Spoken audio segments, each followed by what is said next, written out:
Michael Stepakoff of Palm Harbor facing federal charges after FBI agents say he joined the mob that raided the United States Capitol earlier this month. The 55-year-old heads up the Temple, New Jerusalem in Palm Harbor. The evidence against him, surveillance video, shows him standing inside the Capitol building during the raid, even taking pictures with his cell phone. Also, a Facebook post the FBI said was made by his wife, saying he was inside, asking for prayers for his safety. Stepakoff and his attorney could not be reached Friday evening, but Anthony Rickman is a criminal defense attorney not associated with this case and says that he may have a strong defense. He's going to claim in his defense that he didn't make violent entry, that he didn't enter the Capitol with the intent of impeding or obstructing Congress.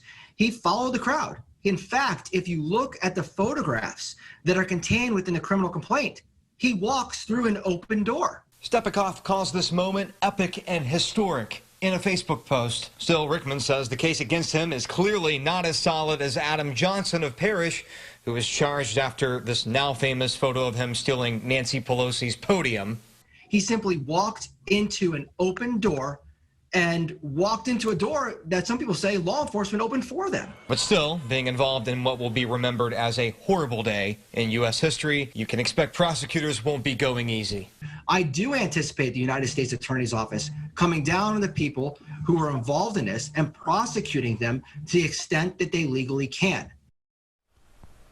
More than 170 people have been charged in the January 6th insurrection that left 5 people, again, including a police officer, dead. Mark, back to you.